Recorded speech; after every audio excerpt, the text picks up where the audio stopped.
Hi everyone, just a quick update. We've been part of the van life family thing for since last week Wednesday, Thursday, Friday, Saturday, Sunday, Monday, for 5 days.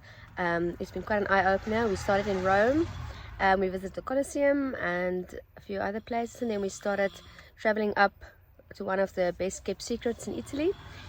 You will see that on our video. And then we went to Pisa, and from Pisa we went to the Italian Riviera, and then we went to the French Riviera, and we watched the World Cup rugby in Marseille. So we are still en route. We've still got 4 weeks left, so we're quite excited about what's still on the itinerary for what's to come. So yeah, we will give you at some point, we'll give you an update on our experiences, toll roads, not toll roads, what you need to look out for.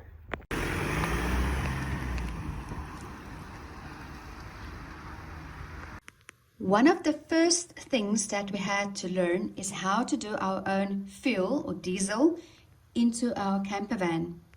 The total cost of fuel that we spent for the 4 weeks was €949. This also included, it was something new, which is called AdBlue. That is something you need to put into your camper van to lower the emission leaving your car.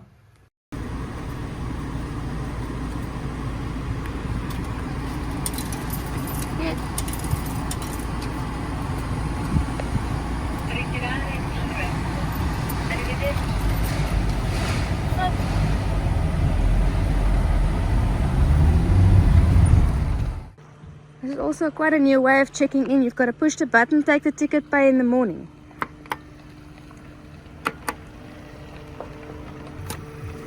Betaal is in die oggend.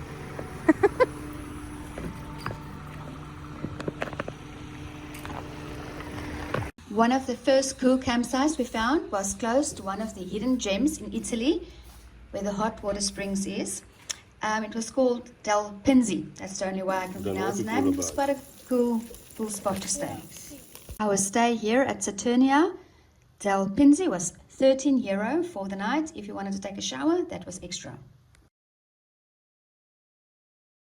Here and there, to save some cost, you found yourself sleeping in a parking where you are allowed to park for the night.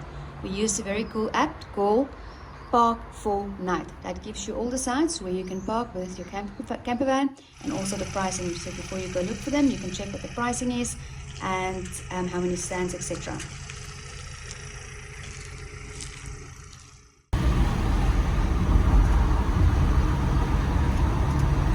Some way, so sure.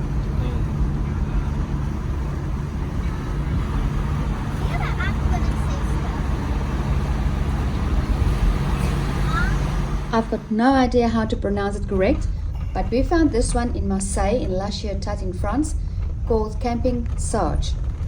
It was also an awesome spot to stay. They did have emission. We paid €56 for 2 nights for the 4 of us, and it was close to the beach, so we could spend some time on the beach when we were not out and about in Marseille for Rugby World Cup. Camping International de Jablines. We found this one close to Disneyland Paris, and we paid €42 for the evening for the 4 of us.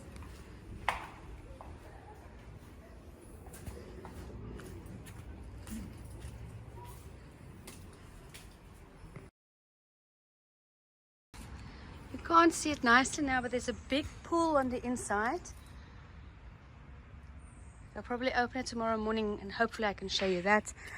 They've got chess set, and then they've got a kiddies play area, jumping castle, they've got table tennis, they've got basketball. There's quite a few things here, so this is definitely one of the nicer campsites that we've stayed at on our trip here in Europe.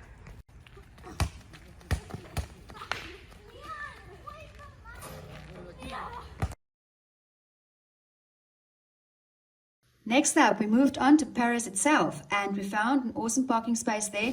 Absolutely beautiful, one of the best ones we've seen, called Utopia, and we paid €49 for the evening, and it was absolutely amazing ablution and area. Spot on.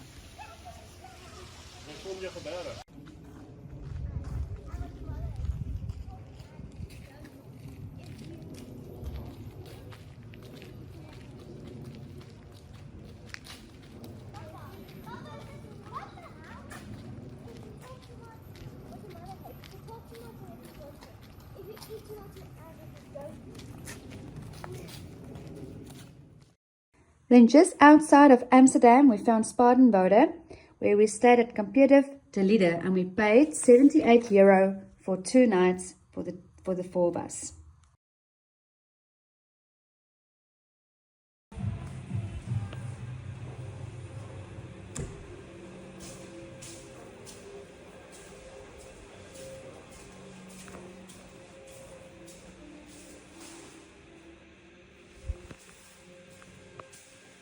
Then we stayed in Cologne at Campingplatz Strand Liberal Sea. We paid €30 for the evening, and it was absolutely also another amazing campsite, close to like a sea, and the kids could sit there and we could see the sunset over the water. It was absolutely beautiful. Like that, still scenic, go like that. Then you can do the most famous buildings in Amsterdam. Then you go like that, back.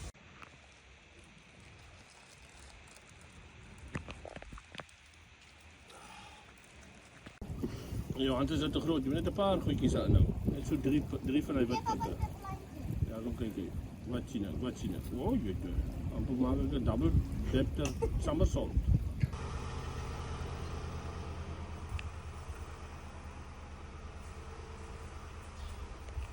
It is very, very, very spacious bathrooms. Men, kiddies, and then the female bathrooms. And this cool little campsite, also with emission, is found in Bengen, next to the Rhine Gorge, and it works out to about €30 for 2 evenings for the 4 of us.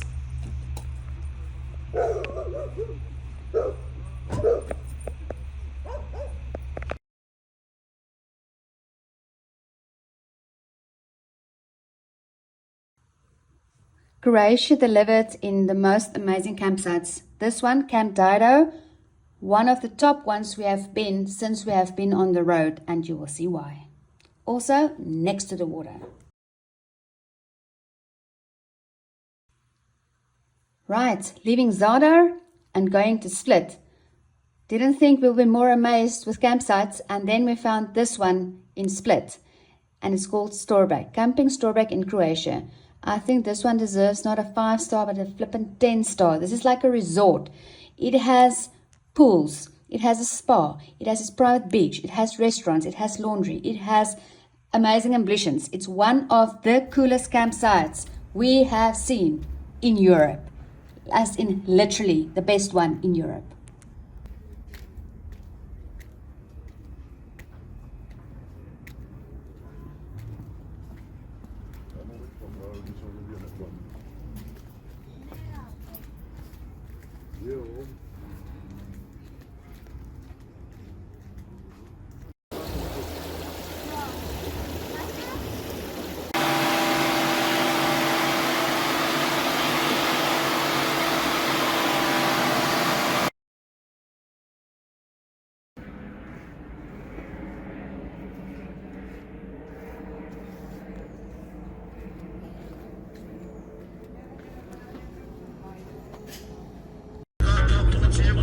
One of the pros of having a camper van is you don't have to eat out all the time. You can actually get away cheaper if you go out and you buy your own food and you cook your own dishes.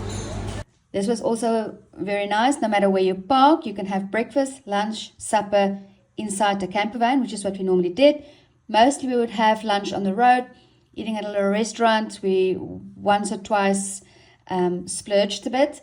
And of course, we had to go and do the entire eating at a little restaurant thing in Paris next to the Eiffel Tower. That ripped our pocket a bit, but it was so worth it and it was absolutely amazing. I will do it all over again. Then all your major cities, you get something like a low emission zone. And for something like the camper van, you are not allowed to enter that area. You need specific stickers on your car that clears it in that areas to drive. So when you go, make sure where is the low emission zones and stay clear because the fines are quite hefty. 3 things that you need to figure out and sort before you go is number 1, you need to figure out your data. Are you going to do a local card, which didn't work for us? We had a lot of issues with it. So we preferred to having the eSIM. It was a bit more expensive, but the eSIM worked border to border, and we were never without data. And if you use something like Ariole, it goes on automatically, so you are never stuck without data. Number 2, figure out your Google Maps and your Google Translate, because that will be something you'll be using more than you think. Number 3 is, if you're going to use a camper van like we did, I might suggest that you download the Park for Night app, because that is an app that you will need finding campsites and camper van spots all across Europe. They've actually got a big variety. You get the pricing, you get photos. It's very similar to the tracks for Africa that you get in Africa. And because you have a camper van and you've got low emission zones, you are about to do taxis, trains, and all of that worked out to about another 390 euro. This is the day setup for the camper. When you are not out and about and sleeping, you've got your table set out, you've got your kitchen area, you've got your seating area where the kids have been sitting. Our front area's got more than enough space. Everybody keeps charging their phones and tablets. Yeah, everything is, we can't complain about that. You've got your gas. They've even got a porta potty inside, so if the kids need to go to the loo, you've got the option of the porta potty that we've got inside the bus that they can use. Yeah, overall we've been really happy, and yeah, it's been a month camper vanning for us. There's only about 3-4 days left. Sliding door, they've put in the table. I will show you now the table. They've got 2 options, and then you've got extra packing space over there. The camper has 1, 2, 3, 4, 5, 6, 7 cup holders, which is quite enough for a family of 4. Place where you can put your cell phone. It's got enough charging hubs. There's also 12 volts. Then in the back you've got charging there, and you've got charging there. During the day you can lift the rooftop, you can lift that bit up, so you've got enough space to stand. And then you've got your kitchen, stove, basin. You've got packing space there.